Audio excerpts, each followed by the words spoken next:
লাগামহীন আচরণ আমাদের ইসলামের জন্য ক্ষতিকর, আমাদের দেশের জন্য ক্ষতিকর। আপনারা জানেন আমাদের চারপাশে ভারত রয়েছে, তো এখানে ইসলামের রক্ষার জন্য বা ইসলামের যে সঠিক আচরণের জন্য, সবার সাথে সাম্য নিরাপদ বাংলাদেশের জন্য এদের যে আশকরা রয়েছে সেই আশকরার থেকে আমাদের বাঁচাতে হবে। এবং আমরা যারা রয়েছি আমরা সবাইকে আহ্বান জানাই, যারা এই গুপ্তরা রয়েছে যাদের জন্য জানা যায় না কে আসল অপরাধী, তাদের অপরাধ তারা লুকানোর জন্য তারা গুপ্ত থাকে, যখনই অপরাধ করে তখনই তারা নিজেদের কোনো পরিচয় দেয় না। তো আশা রাখবো ইনশাল্লাহ আগামীতে এমন যদি কোনো ঘটনা হয় এবং এই ঘটনার আমরা শাস্তি দাবি করে যাচ্ছি, এমন ঘটনার পরবর্তী কোনো যদি আবার পুনরাবৃত্তি হয় তাহলে ঢাকা বিশ্ববিদ্যালয়ের শিক্ষার্থী, বাংলাদেশের মুসলিম সমাজ, ইমানদারগণ ইনশাল্লাহ ঘরে বসে থাকবে না, সবাই এর শাস্তি নিশ্চিত করে ঘরে ফিরবে ইনশাল্লাহ। ধন্যবাদ সবাইকে।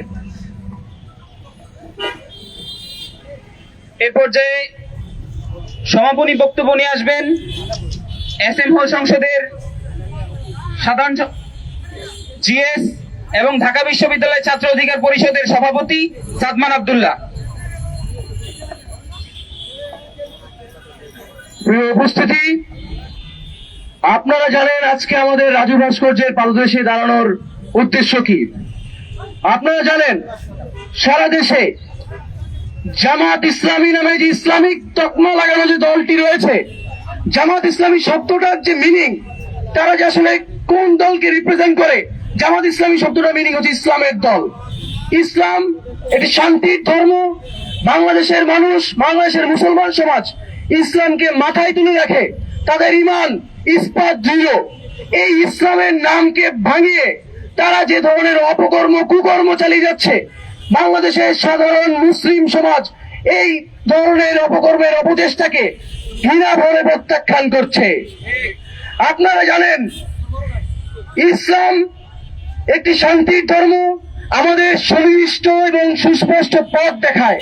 ইসলাম আমাদের শিখিয়েছে কিভাবে নারীদের সম্মান করতে হয়।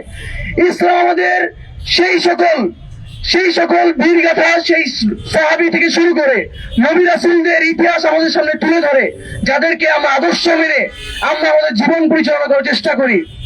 আমরা হয়তো অনেকে প্র্যাকটিসিং মুসলিম না, কিংবা প্র্যাকটিস করার চেষ্টা করছি অথবা প্র্যাকটিসিং মুসলিম, কিন্তু আমাদের ইসলামের প্রতি ঈমান ইসপাত দৃঢ়।